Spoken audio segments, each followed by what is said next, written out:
tu as des projets d'envergure en investissement immobilier, si tu désires investir ou t'acheter des bâtiments commerciaux, faire du développement de terrain, acheter un terrain industriel, commercial, cette vidéo est pour toi. Bonjour tout le monde, bienvenue sur ma chaîne Immobilier 101 avec Christopher Salador où je partage avec vous trucs, astuces et stratégies gagnantes en immobilier, en business, en mindset et aussi je parle de cash, de finances. Alors si ce sont des sujets qui t'intéressent, considère t'inscrire à ma chaîne dès maintenant. Dans cette vidéo, je passe en entrevue un ami à moi, quelqu'un qui est chevronné dans le monde du financement hypothécaire, mais il se positionne dans le commercial. Donc, c'est pour ça que j'ai décidé de faire une vidéo avec lui parce que je crois qu'il va avoir des pépites d'or, surtout lorsqu'on peut côtoyer quelqu'un qui gravite à de très hauts niveaux. Mais juste avant d'aller plus loin, si tu désires vendre, acheter ou investir en immobilier, va dans la description, dans le bas de cette vidéo. Vous allez pouvoir cliquer sur un lien pour réserver une consultation gratuite et sans obligation avec moi, où est-ce qu'on va pouvoir regarder votre situation, je vais pouvoir répondre à toutes vos questions, mais surtout, on va pouvoir élaborer ensemble un plan d'action qui va vous permettre de soit vendre, acheter, mais surtout d'investir en immobilier. Et aussi, je suis présentement sur le point de annoncer ma formation gratuite. Elle est quasiment finie. Alors, reste à l'affût dans la description de mes vidéos. Et sans plus tarder, j'ai avec moi un ami, un collègue, quelqu'un qui se spécialise dans le financement hypothécaire commercial. OK?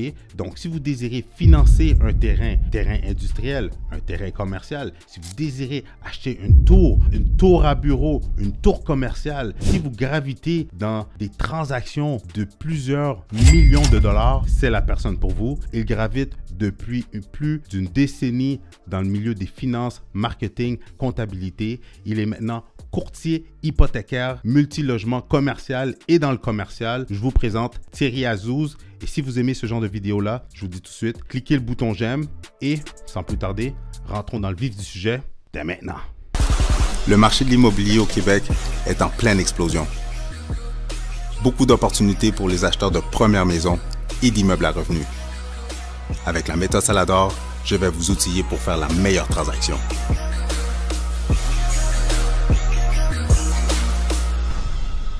Et un gros merci Thierry. Merci à toi.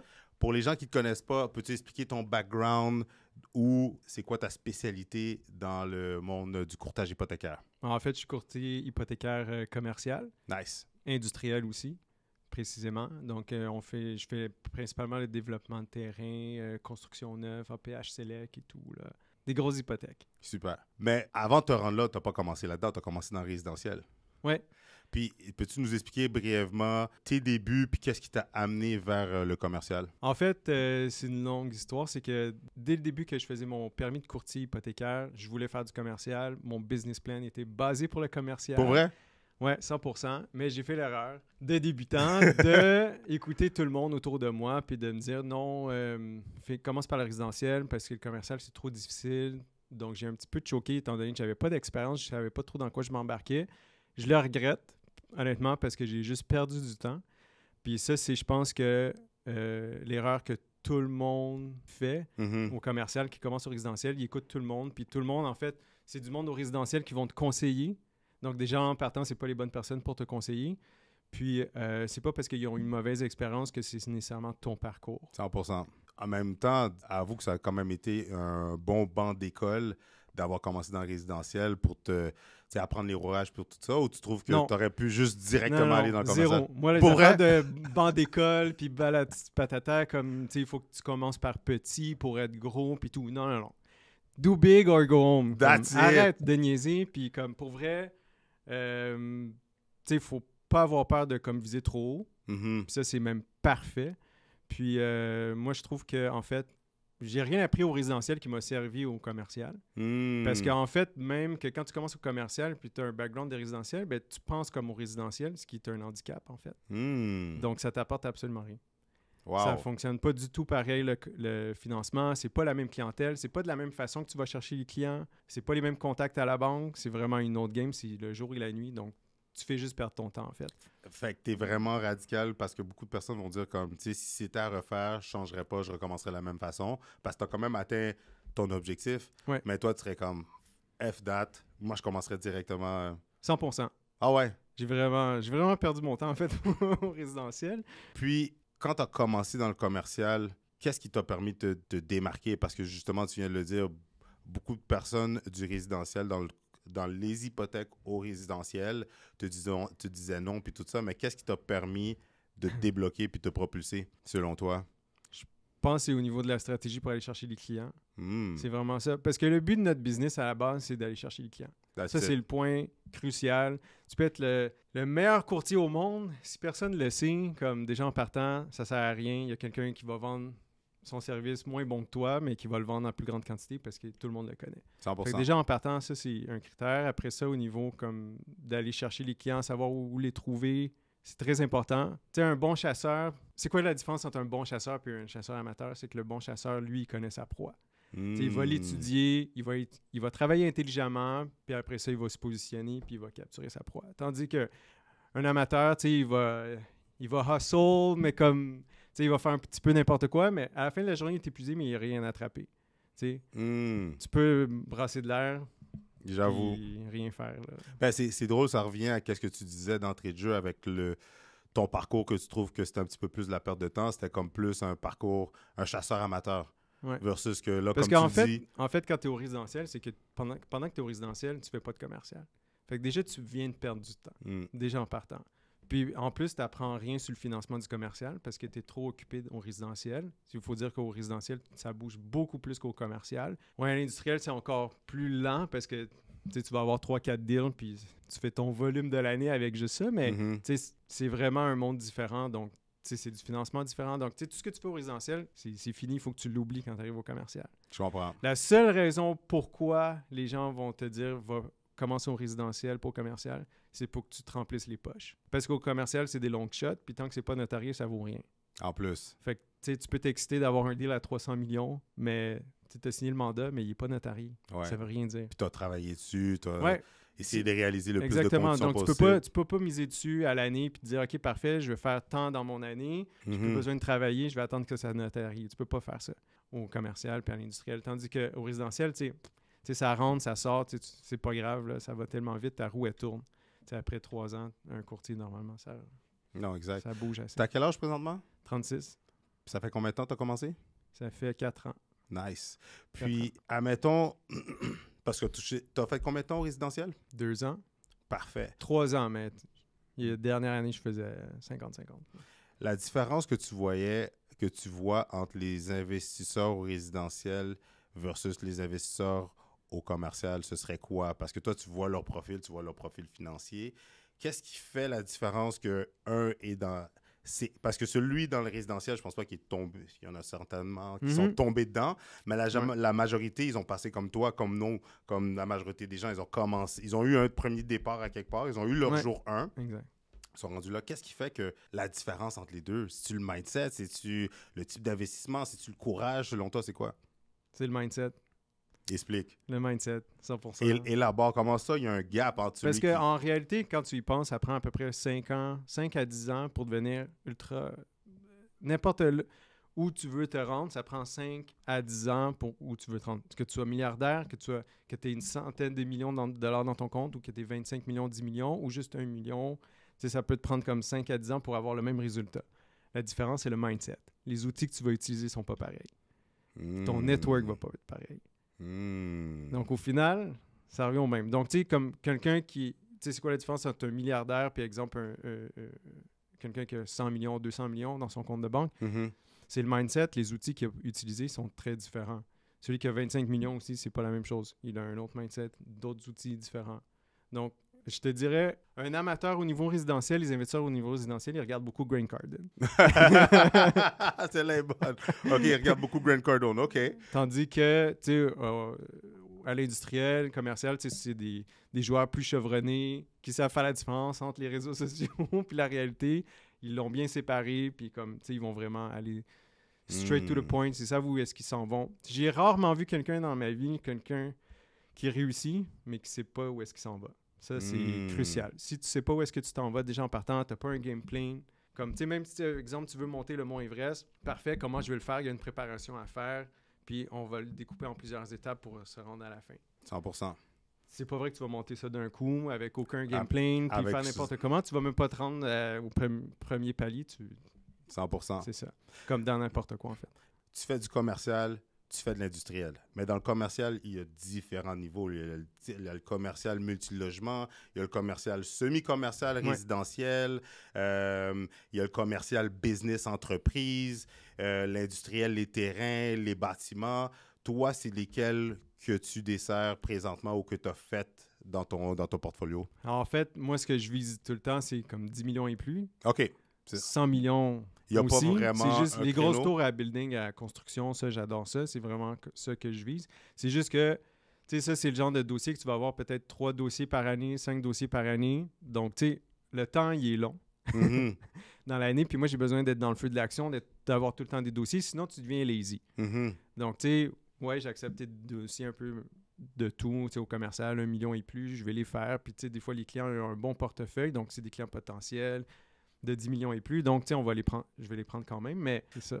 Puis tu viens de dire quelque chose. Pourquoi tu aimes les tours? Pourquoi c'est les tours que tu aimes? Pourquoi ta préférence là-dessus? Do big or go home.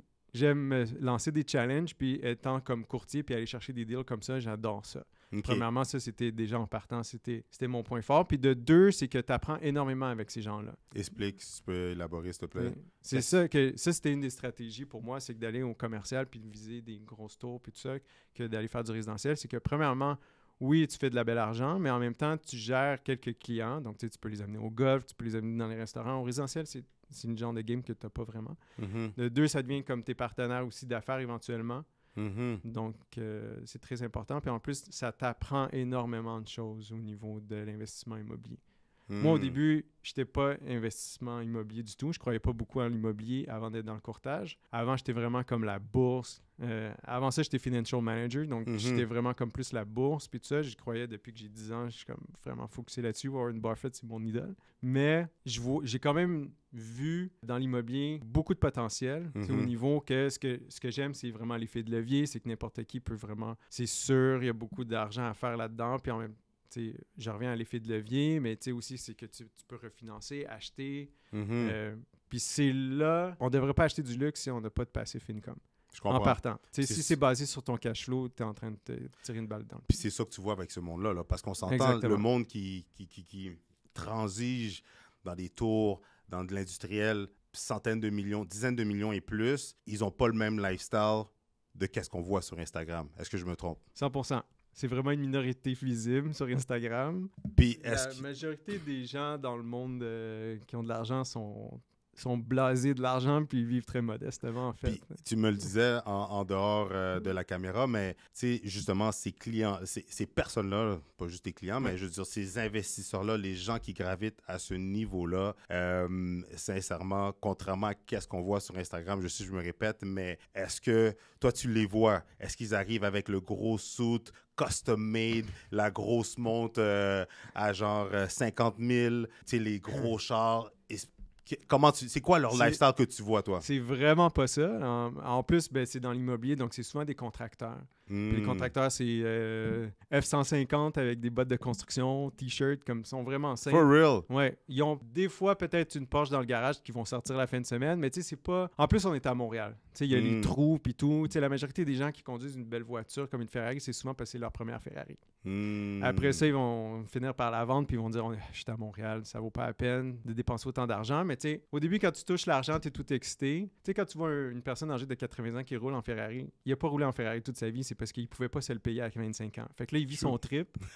Mais je te dirais que même lui, il va te dire « Je suis pas confortable dedans, j'arrive pas à me lever dedans, j'ai mal au dos, je l'utilise pas souvent, on est à Montréal, ça vaut pas la peine. » Puis à côté de ça, il y a une Mercedes qui va conduire tout le temps. Tu sais? Mais en général, comme le monde sont assez modestes dans ce milieu-là. On les verrait dans la rue, là, puis ils ont vraiment pas l'air de ce qu'on voit sur Instagram. Exactement, 100%. Super. Puis, tu sais, pour revenir sur tes tours ou de l'industriel, juste pour tout le monde qui nous écoute, j'imagine ces gens-là, ils ont commencé avec, toi, c'est tes clients, tu passes du temps avec eux autres, tu socialises avec eux autres. Mais leur background, y a-tu un pattern que tu vois qu'ils ont tous commencé, mettons, avec une maison, un petit plex, ou c'est de l'héritage, ou c'est quoi souvent leur background? Il y en a quelques-uns, c'est beaucoup d'héritage. C'est mon père qui a commencé à accompagner en immobilier, il m'a laissé un parc immobilier, mais eux, ils ont pris la relève. avec un peu plus d'ambition, puis c'est plus facile aujourd'hui, c'est différent, donc ils arrivent. Ça, c'est une catégorie. Il y en a d'autres, c'est juste do big or go home. Donc, dès le début, ils commencent gros. Ils ont juste compris la game. Ils utilisent d'autres outils qui sont plus gros. Ils s'entourent de personnes plus riches qu'eux pour endosser les financements. Donc, il y a beaucoup de ça, en fait. C'est souvent, en fait, utiliser l'argent de quelqu'un d'autre qui a plus d'argent que toi pour comme grimper les échelons rapidement. Nice. Mais tu viens de parler quelque chose. Là, c'est parce que tu as dit à quelques reprises le mot outil. Ouais. Un des outils, tu dis, c'est l'entourage. Ils s'entourent de personnes qui sont plus riches que d'autres. 2, c'est ils s'entourent de personnes qui sont plus riches que eux. 2, tu as dit, c'est le financement. Non, ils vont utiliser l'argent de d'autres personnes. Ouais. C'est quoi les autres outils, admettons, que tu vois en termes de leverage que les gens ils utilisent? Des fois, c'est au niveau de l'agressivité ou aussi de la transaction. Ils sont plus rapides. OK, on va refinancer, on va acheter. Ils ont moins peur. Je sais pas si c'est du courage ou de la naïveté des fois, mais mais ils sont plus fonceurs, en fait. Ils pensent moins. Ils vont faire OK, go. Mais en même temps, les clients, c'est pas des caves. Je veux dire, ils sont vraiment intelligents. Ils savent de quoi ils parlent. Ils ont de l'expérience. Puis même s'ils commencent, ils ont quand même un langage. Ils sont entourés de monde qui sont là-dedans, qui ont plus d'expérience qu'eux, en fait. Donc, ça les aide beaucoup. Puis, ils en mangent, là. Ils s'entourent de ça, ils parlent de ça à midi, le soir, au déjeuner. Ils pensent à ça, ils rêvent de ça. Donc, c'est vraiment un autre mindset. Tandis que celui au résidentiel qui aspire à devenir Grant Cardone, c'est déjà en partant, tu peux pas réussir tout seul. Ça, là, comme je m'excuse, la pensée magique de comme je vais tout contrôler, je vais tout faire moi-même, je vais pas me faire avoir par mes... Ça arrive, ça fait partie de la game, il faut l'accepter. Je le vois sur les transactions, souvent les investisseurs entre eux, ils se connaissent pas vraiment, c'est pas des amis dans la vie, puis des fois c'est la seule transaction qu'ils vont faire ensemble, puis des fois, ça part en chicane. Puis moi, je suis tenu par le secret professionnel, de ne pas divulguer, mais c'est toujours comme je dois tous les prendre séparés. Puis c'est tout le temps comme tu dis pas ça à l'autre, dis pas ça à l'autre. Donc, c'est tout le temps des petits secrets, mais c'est là que tu réalises que c'est pas genre on fait de la business avec ton meilleur ami. Ouais, tu veux passer en business? Parfait, on part en business. Ça, c'est probablement la pire affaire à faire. OK. Mais ça peut réussir, mais c'est une minorité visible encore là. La majorité, c'est tous des partenaires qui se sont développés à travers le temps. Exactement. Ils se connaissent tous, donc c'est un petit monde. Donc souvent, ils vont dire « OK, parfait, moi j'ai ça, parfait, qu'est-ce que tu peux m'apporter? Parfait, on fait une transaction ensemble. » C'était stratégique. C'est toujours stratégique. C'est pas mon chum, mon cousin, tonton Marcel. Exactement. Au commercial et en industriel, on n'est pas là pour se faire des amis, oui, à part avec son courtier hypothécaire. C'est business. Mais... Ouais. Puis le courtier immobilier. Le courtier immobilier, mais pas... entre investisseurs, souvent, ils vont faire une transaction ensemble. Si ça se passe bien, tant mieux. Si ça se passe pas bien, c'est la dernière transaction qu'ils font ensemble. Mais leur but, c'est de faire des transactions, faire de l'argent. Puis... Tu viens de toucher un point, puis je veux l'entourer, le préciser. Ces gens-là, c'est les gens qui sont dans le 10 millions et plus, 20 millions, 100 millions et plus, qui font des grosses transactions, autant au point de vue de terrain, développement de terrain, autant au point de vue de l'industriel, autant au point de vue des tours, des constructions de condos, peu importe. Est-ce que c'est une personne seule ou c'est souvent des groupes, des partenaires? C'est des groupes ou des partenaires. Est-ce que tu as déjà fait une transaction ou vu ou entendu que c'était une personne tout seule, comme tu dis? Non. Fait que dans le fond, là, c'est juste au résidentiel qui aspire à aller au commercial. Mais c'est normal parce que quand tu es tout seul, au début, tu es au résidentiel, tu n'es pas assez costaud, c'est souvent ça. Mais après ça, tu réalises comme c'est l'effet de levier qui compte. C'est ça qui va t'amener plus loin. Mais oui, à 100%. Puis souvent, c'est des fonds. Donc, tu sais, à l'industriel, c'est beaucoup de privé ou de financement privé. Donc, tu vas avoir beaucoup des fonds de personnes, de familles fortunées qui vont se rassembler. Ça va créer un fonds. Parce que même eux, ils partagent le risque à travers ça. Donc, le risque est toujours partagé et calculé. Donc. On en a touché, puis on gravitait alentour de ce sujet-là. Mais tes conseils pour autant un investisseur, un acheteur dans le résidentiel, quelqu'un qui débute, puis que son but, c'est vraiment de se rendre dans des transactions à 10 millions et plus, autant dans tous les créneaux commerciaux. Parce qu'on s'entend que, justement, tu commences, admettons, avec ta maison, ton condo, ton petit duplex, il y a plusieurs stratégies, en fait. Ça dépend juste où est-ce que tu veux te rendre. Mais quand tu commences, en fait, tu es jeune, sais, exemple, acheter un condo versus une maison ou tu veux flipper. Ou, déjà, là, juste au résidentiel, il y a plein de stratégies que tu peux faire pour aller chercher. Mais souvent, les gens vont commencer avec ça, mais Ouais. après ça, ceux qui aspirent à commencer avec ça, mais pour se rendre à ce niveau-là, ce serait quoi tes conseils pour les gens que, OK, oui, tu as commencé, parfait. Next step, si tu veux te rendre là, ce serait quoi tes conseils? Travailler votre network, OK. 100%. 1, 2, ce serait quoi? Trouvez-vous des bons partenaires après avec qui vous pouvez faire business. Nice. Puis, that's it, là, après ça, tu te lances en affaires, puis tu commences à investir en immobilier. Soyez agressif aussi et refinancer, pas peur. Le taux, ouais, il monte, mais comme... à la fin de la journée, quel que soit le moment, le cycle de l'économie, je veux dire, il y a toujours du monde qui font de l'argent en immobilier ou n'importe quand. C'est sûr que tu as le cycle parfait, tu as le monde parfait, puis le monde qui attend le moment parfait, généralement, ils vont investir, ils vont faire un super bon coup d'argent, ils sont super fiers d'eux, mais genre, ils auront fait une transaction. Mais c'est ça, dans Dans cette toute leur période-là. vie. Fait que, au final, tu veux-tu devenir riche ou tu veux juste comme faire une bonne transaction? Comme c'est ça la différence. Donc, il ne faut pas que tu attendes. C'est pas les taux qui vont te freiner. Ouais, on va dealer le meilleur taux, mais au meilleur taux du moment, mais on va faire avec, c'est tout, on va s'adapter. Mais il ne faut pas que ça t'empêche d'avancer puis de progresser. Sinon, tu fais du statu quo, puis ça ne sert à rien, tu fais juste perdre ton temps. 100%. Puis, est-ce que tu vois souvent dans les créneaux de ces investisseurs-là, est-ce que c'est du monde, je connais déjà la réponse, est-ce que c'est du monde 9 à 5 ou c'est du monde business, entrepreneur, du monde des professionnels qui se rendent à un certain niveau, qui s'entourent des bonnes personnes, qui veulent faire des plus gros projets ou c'est... Au commercial? Ouais. C'est du monde qui ont le mindset business. Là. Ils rêvent de ça. That's it. Ils textent à 11h, 1h du matin, ils ont une question, ils textent. Et si tu le vois, là, c'est différent. Là. Fait que vraiment, là, c'est vraiment pour quelqu'un qui veut se rendre là. C'est vraiment une transformation. Ouais. Là. C'est pas avec ton 9 à 5 que tu vas pouvoir te rendre là. C'est encore surprenant parce qu'en fait, tu peux avoir un très bon travail, avoir de 9 à 5, puis réussir dans la vie. Ça, c'est Oui, ça garantit. C'est pas ça qu'on Tu peux investir dans l'immobilier. 100%. C'est juste qu'il faut que tu travailles ton network. Il faut que tu mettes de l'argent de côté à la base. Puis ça, c'est le plus important. La majorité du monde, ils ont de la misère à gérer leur argent.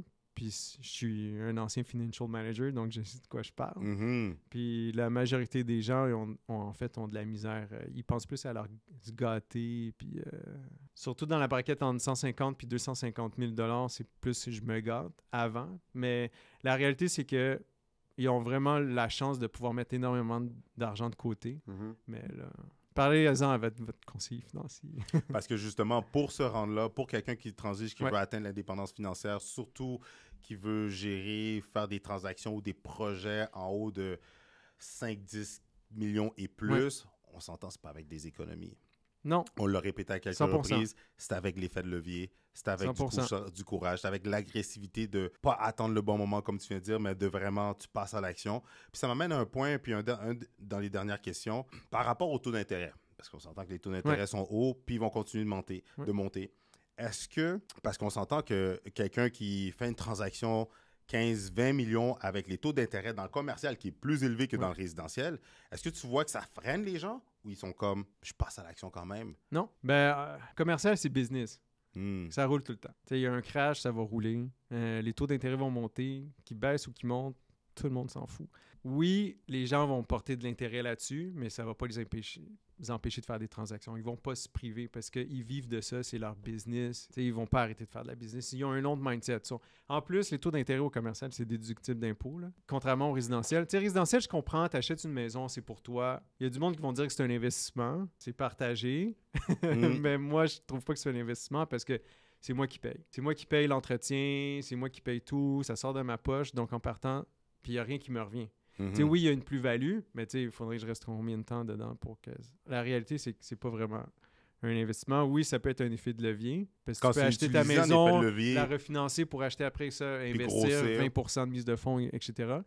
Mais je pense pas qu'il faut rester dans une maison comme 25 ans, parce que je pense que passé 10 ans, tu as beaucoup de réparations à faire sur ta maison. Faire comme ton idole Warren Buffett.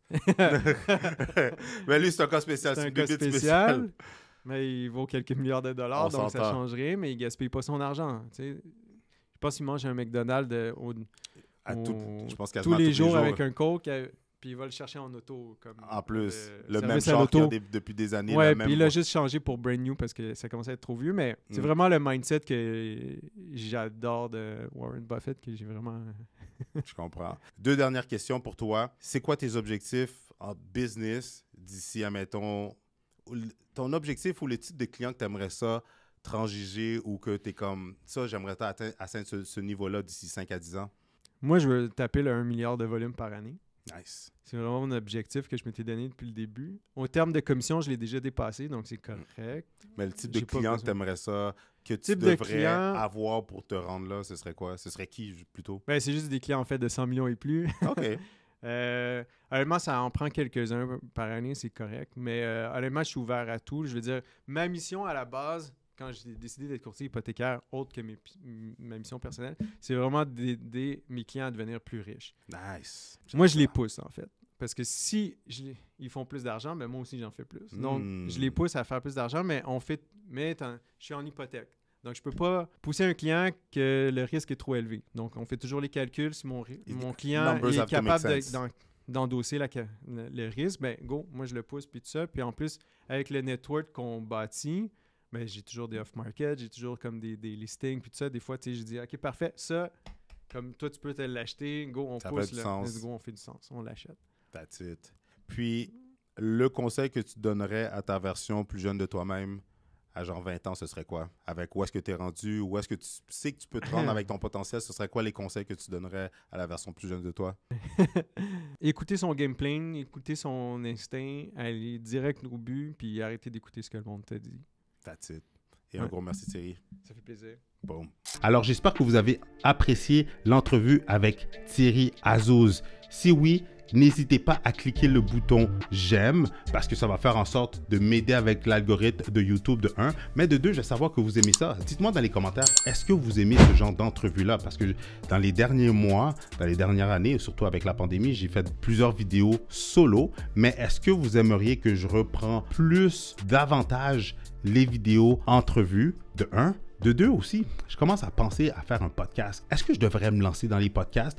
Et ou, pour ceux qui n'ont pas le temps ceux qui ne sont pas abonnés à YouTube Prime ou Premium, ou ceux qui sont souvent sur la route, dans leur voiture, au gym, en train de courir, peu importe, est-ce que vous aimeriez avoir la version Immobilier 101 en podcast? Si oui, écrivez-les dans les commentaires. Si vous avez appris quoi que ce soit et que vous êtes intéressé par les services de Thierry Azzouz, n'hésitez pas à le contacter. Ces informations vont être dans le bas de cette vidéo. Si vous désirez avoir une consultation tout à fait gratuite avec moi, n'hésitez pas à me contacter. Et si vous désirez continuer de vous éduquer, avoir plus d'informations, des stratégies gagnantes sur l'immobilier, sur l'investissement immobilier, je vous suggère de regarder une de ces deux vidéos-là.